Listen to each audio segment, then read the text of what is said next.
कहानी को अंत तक सुनें और एक सब्सक्राइब ज़रूर कीजिए। अनामिका एक मध्यवर्गीय गृहिणी सुबह की पहली किरण के साथ ही उठ जाती थी। उसके दिन की शुरुआत रसोई से होती थी, जहां वह अपने पति राकेश और दो बच्चे रिया और रोहन के लिए नाश्ता बनाती थी। राकेश एक बैंक में काम करते थे और रिया कॉलेज में पढ़ती थी, जबकि रोहन अभी स्कूल में था। अनामिका का जीवन इन्हीं रिश्तों के इर्द गिर्द घूमता था। उसकी दुनिया उसके परिवार तक ही सीमित थी और उसे इससे कोई शिकायत नहीं थी। उसे अपने घर को संवारना, अपने बच्चों की देखभाल करना और राकेश के साथ शाम की चाय पीना बहुत पसंद था। उसका घर आनंद भवन सचमुच आनंद का घर था। 3 कमरों का एक छोटा सा अपार्टमेंट जो अनामिका के प्यार और मेहनत से हमेशा साफ सुथरा और खुशबूदार रहता था। दीवारों पर लगी पारिवारिक तस्वीरें उनके जीवन के अनमोल पलों की याद दिलाती थी। आज सुबह अनामिका थोड़ी परेशान थी। कल रात उसकी अपनी बड़ी बहन सरिता से फोन पर बहस हो गई थी। सरिता शहर के दूसरे हिस्से में अपनी पति और बच्चों के साथ रहती थी। दोनों बहनों में बहुत प्यार था, लेकिन कभी कभी छोटी छोटी बातों पर उनकी राय अलग हो जाती थी। इस बार बहस का कारण सरिता का अनामिका को हर बात पर सलाह देना था, जो अनामिका को थोड़ा नागवारा गुजारा था।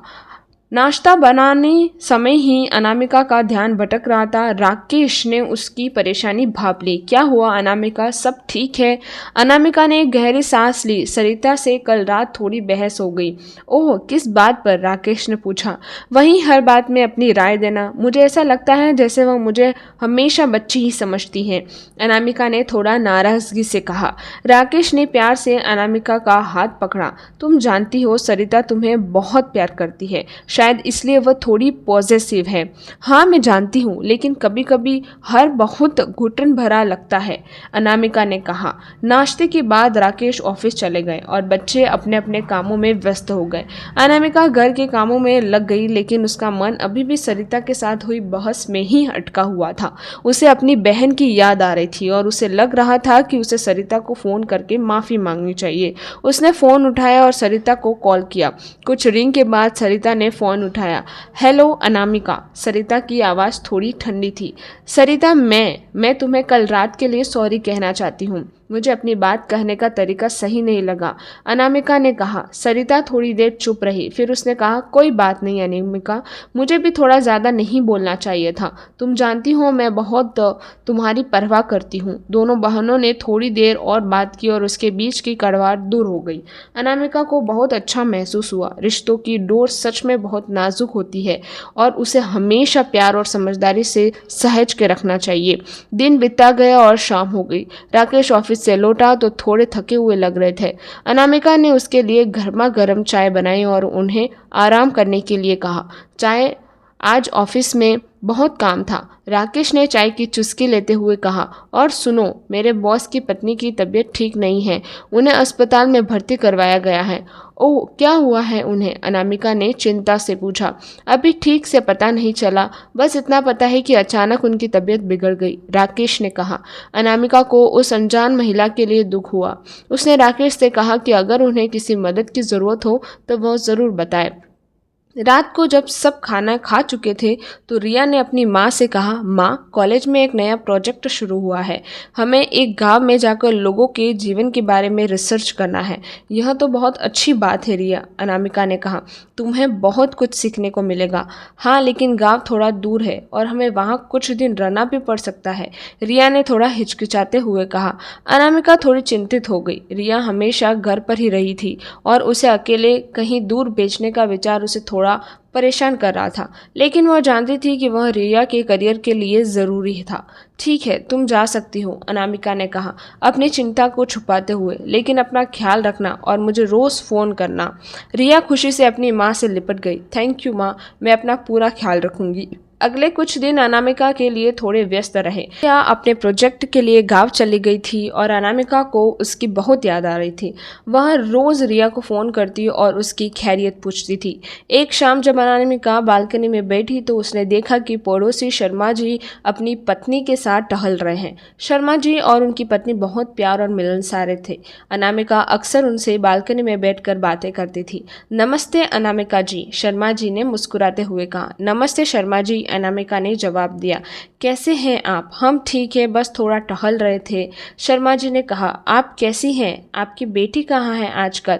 वहाँ कॉलेज के एक प्रोजेक्ट के लिए गाँव गई है, अनामिका ने बताया। ओ, यह तो बहुत अच्छी बात है। बच्चों को बाहर की दुनिया का भी अनुभव होना चाहिए, शर्मा जी ने कहा।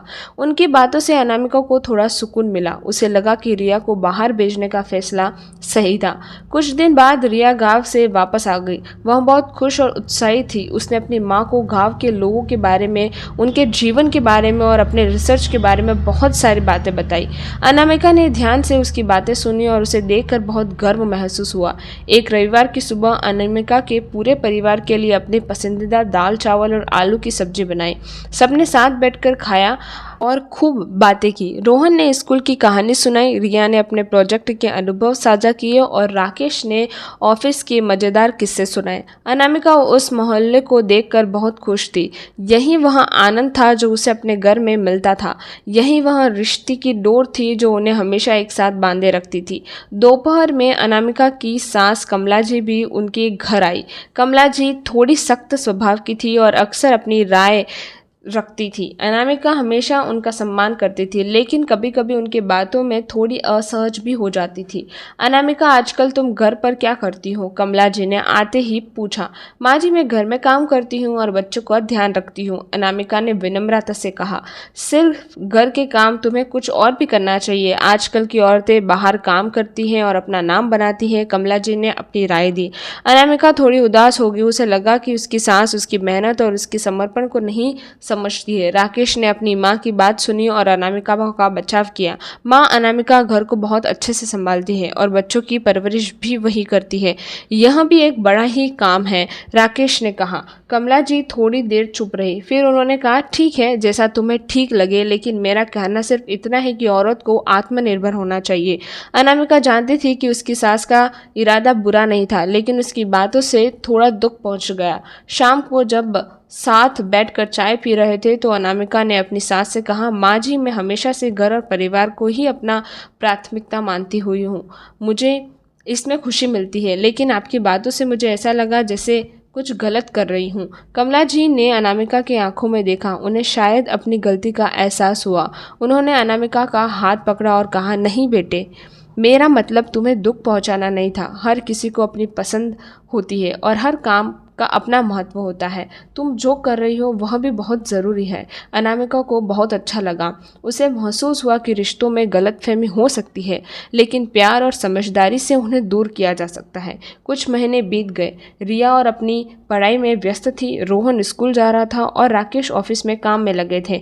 अनामिका अपने घर, अपने परिवार की देखभाल में खुश थी। एक दिन अनामिका को अपने बचपन की दोस्त शालिनी का फोन आया। शालिनी कई सालों से विदेश में रह रही थी और अब कुछ दिनों के लिए वापस आई थी। अनामिका शालिनी से मिलकर बहुत खुश हुई। दोनों दोस्त एक कैफे में मिली और घंटों तक बातें करती रहीं। शालिनी ने अपने विदेश के अनुभव बताए और अनामिका ने अपने घर और परिवार के बारे में बताया।